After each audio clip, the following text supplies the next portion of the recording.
Third news విజయనగరంలో వెలుగులోకి వచ్చిన స్క్రైబ్ టైఫస్ ఇప్పుడు ఏపీని గడగడలాడిస్తోంది. కేసుల మీద కేసులు పెరుగుతుండడమే కాదు, మరణాలు కూడా ఆందోళన కలిగిస్తున్నాయి. కృష్ణా జిల్లా గుడ్లవల్లేరు మండలంలో 2 స్క్రబ్ టైఫస్ కేసెస్ నమోదయ్యాయి. అనారోగ్యంతో ఇందిరా కాలనీకి చెందిన అమరేశ్వరి హాస్పిటల్లో చేరింది. పామర్రు కోరముక్కువారిపాలెంకు చెందిన మానస అనే మరో మహిళ కూడా జ్వరంతో బాధపడుతోంది. గుడ్లవల్లేరులో రక్త పరీక్షలు చేయగా స్క్రబ్ టైఫస్ అని నిర్ధారించారు డాక్టర్స్. ఇక ఇటు ఏలూరు ప్రభుత్వ మెడికల్ కాలేజ్ హాస్పిటల్లో పరీక్షలు నిర్వహించగా ఇద్దరికి పాజిటివ్ అని తేలింది. దీంతో జిల్లాలో మొత్తం బాధితుల సంఖ్య 4కు చేరింది. కేవలం కేసుల సంఖ్య పెరగటమే కాదు, మరణాలు కూడా సంభవిస్తున్నాయి. గుంటూరు జీజీహెచ్లో స్క్రబ్ టైఫస్ ట్రీట్మెంట్ పొందుతూ వృద్ధురాలు ప్రాణాలు కోల్పోయింది. తీవ్ర జ్వరం, విరోచనాలతో గత నెల 18న హాస్పిటల్లో చేరిన ధనమ్మ ఇవాళ చనిపోయింది. ఇక ఈ కేసెస్ ఎక్కువగా నమోదవుతున్నాయి. దీన్ని దృష్టిలో పెట్టుకుని ప్రభుత్వం ఎటువంటి చర్యలు చేపడుతుందో పూర్తి అప్డేట్స్ అందించడానికి మా ప్రతినిధి శివకుమార్ లైవ్ లో సిద్ధంగా ఉన్నారు. శివకుమార్, ప్రభుత్వం ఎటువంటి చర్యలు చేపడుతుంది? వైద్య ఆరోగ్య శాఖ అధికారులు ప్రజలకు ఎటువంటి సలహాలు సూచనలు జారీ చేస్తున్నారు?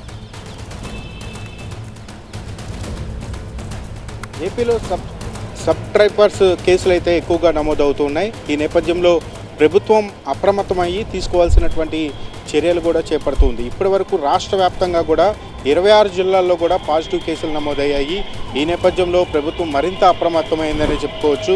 ఇటు ఎన్టీఆర్ జిల్లా, ఇటు కృష్ణా జిల్లాలో కూడా అత్యధికంగా కేసులు నమోదవుతున్న నేపథ్యంలో వైద్య అధికారులు కూడా పలు సూచనలు చేస్తూ ఉన్నారు. ఎక్కడైతే జ్వరం రావటం, దగ్గు, జలుబు లాంటివి రావడంతో పాటు శరీరం మీద నల్లటి మచ్చలు లాంటివి వస్తే వెంటనే వైద్యులను సంప్రదించాలని చెప్పని వైద్యులు అయితే చెప్తూ ఉన్నటువంటి పరిస్థితి. ప్రస్తుతం విజయవాడ ప్రభుత్వ ఆసుపత్రికి కూడా ఈ కేసులో ఉన్నటువంటి బాధితులు కూడా వచ్చి చికిత్స పొందుతూ ఉన్నారు.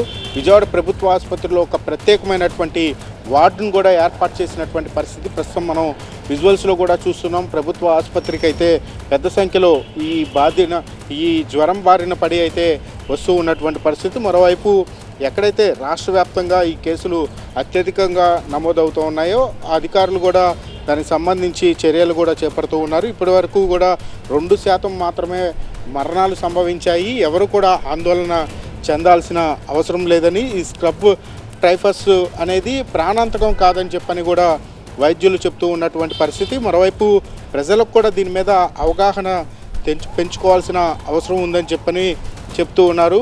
పరిసరాలు మొత్తం కూడా శుభ్రంగా ఉండేలాగా ఏర్పాటు చేసుకోవాలి. ఎవరైనా జ్వరంతో బాధపడితే కనుక వారికి ఏమైనా అనుమానం ఉంటే వెంటనే వైద్యులను సంప్రదించి ఆ లక్షణాలు ఉన్నవారు వెంటనే టెస్టులు చేయించుకోవాలని కూడా చెప్తూ ఉన్నారు.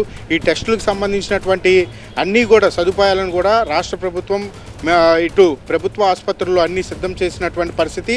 ఆ లక్షణాలు ఉన్న వారికి వెంటనే ట్రీట్మెంట్ మొత్తం కూడా పరీక్షలు చేసి వారికి కావాల్సినటువంటి ట్రీట్మెంట్ను కూడా అందిస్తున్నటువంటి పరిస్థితి అయితే కనపడుతూ ఉంది.